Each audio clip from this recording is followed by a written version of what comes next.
Okay, so this is the second time I've tried to record this. I had an alarm go off, and so here we are. I hope you're well. Thank you for tuning in. So I don't know when exactly this will get posted. I'll probably try to post this in February because we're going to talk about love. But as I'm recording, it is December, so hello, time traveler. So I'm definitely a lover boy. I love love. That's not debatable. But I'm also very analytical. I'm very logical, and sometimes those two aspects don't really mesh well. You know what I mean? I've already known this about myself, but I kind of had a confrontation with this a few moments ago when I was at the smoke shop, where I was kind of existing and love was happening around me.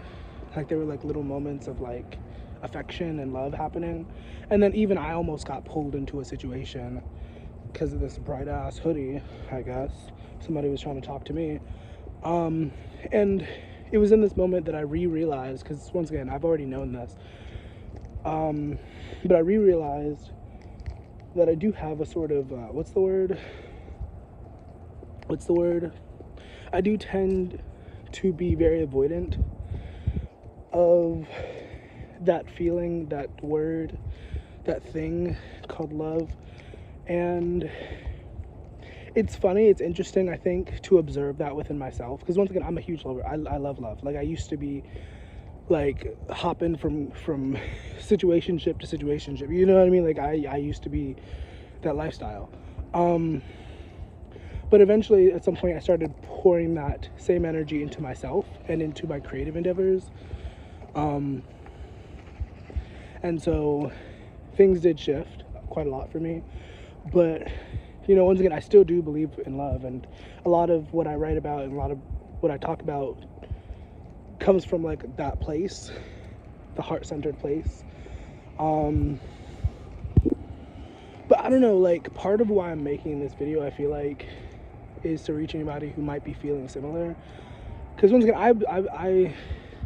I'm very analytical of myself. I pay a lot of attention to what's going on in here, And though I am a lover, I have also observed that I do have a distaste sometimes for it when it gets to be too much.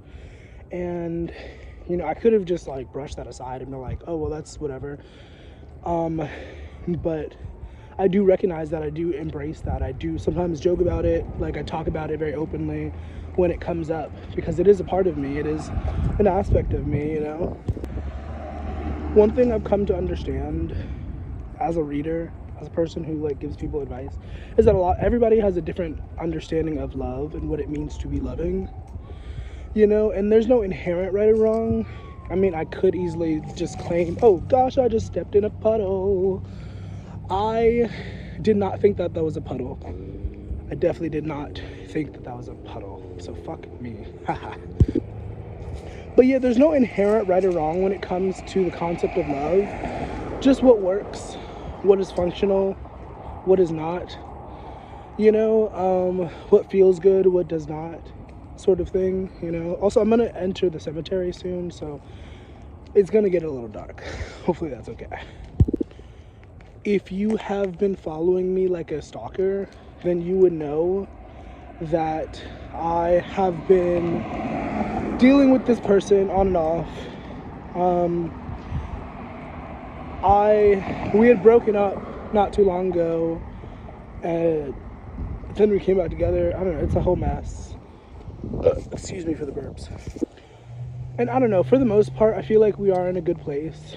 We were supposed to hang out last night. I ended up ghosting him because, I don't know, it was my way of standing firm in my personal power, standing firm in my boundaries, and I texted him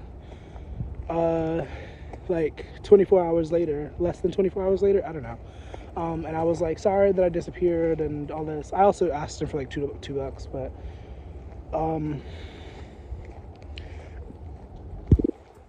because the thing about it is, when it comes to being in a healthy relationship, it does require communication and honesty and stuff. But what happens when you're dealing with somebody who is very obviously not wanting to participate in those aspects, somebody who doesn't want to communicate their feelings, who doesn't want to talk about heavy stuff, you know, what happens a lot of the time, I feel like, at least for me, is you tend to abandon yourself. You tend to adopt really unhealthy habits. And I've been really trying my best not to do that.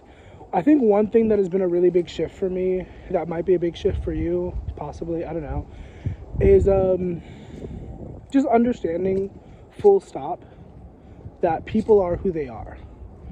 Like, because we can have high hopes, we can have ambitions for people, and we can even see the potential in people sometimes if you're like a seer or whatever. But like, sometimes you really just have to believe what people are showing you real time. And the way that I was talking to ChatGPT about it was that in the sense of like frequencies, like everybody has a program, everybody has a specific frequency that they're running off of, you know. And I don't know, I would say my boyfriend, we're technically just friends, whatever, titles are stupid, but like the person that I'm talking about, he runs off of the frequency, off of the program of scarcity, of fear, of not enough, I'm too little, I'm not important. And, you know, no judgment when I say this, but this is just what I've observed from listening to him, talking to him, being around him. And once again, no fucking judgment. I want to be clear about that part.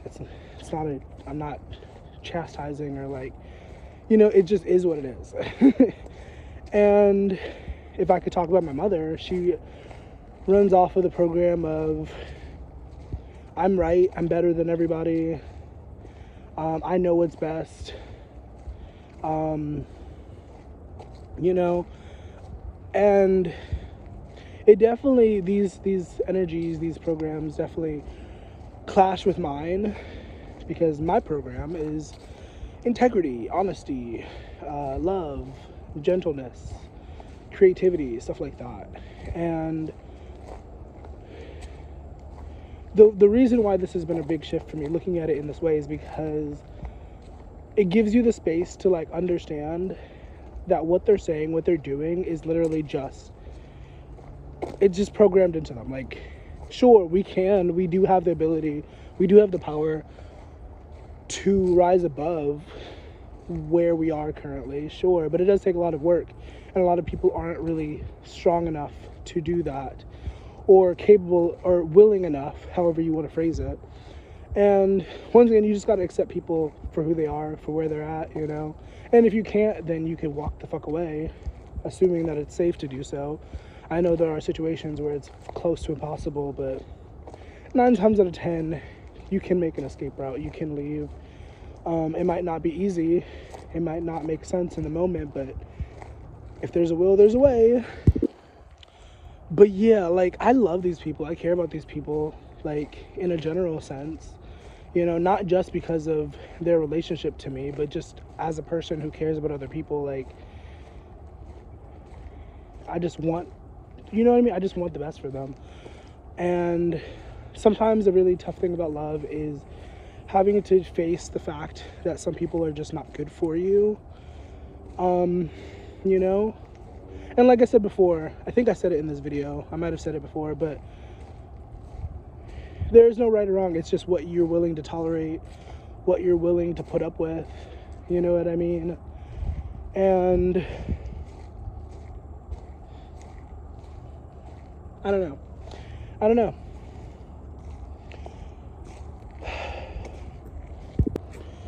And I guess since we're talking about relationships with others, I guess we should also talk about the relationship itself. It is so important to develop a relationship with yourself. Like, I can't emphasize that enough. Like, I think there's a lot of people in the world, unfortunately, who are very destructive because they do not take the time to learn themselves, to understand themselves. Because the thing about it is, we're all very powerful. We all are very magical creatures. And the only thing that makes you more powerful is recognizing that and becoming aware of that. And you know what makes you destructive? When you don't realize the energy that you're carrying. It's kind of like the analogy of like an elephant in a china shop. It's like they can cause so much damage because they don't recognize how big they are and how powerful they can be, you know. Or is it a bull in a china shop? I don't know, but you get the gist. So in order to truly be good stewards of love, good stewards in a relationship, whatever, we do have to develop that within ourselves first. And for those of us who are taught not to look at ourselves, not to love ourselves, it's going to be a journey, I'm telling you. Like, and that's the thing about life. Like, most of the things that we want in this life experience are things that we do have to work for. We do have to shed layers for. You know what I mean? And at the end of the day, you just got to be willing. You just got to be honest with yourself enough to decide if you're willing to put in that energy. And it's okay if you're not, you know?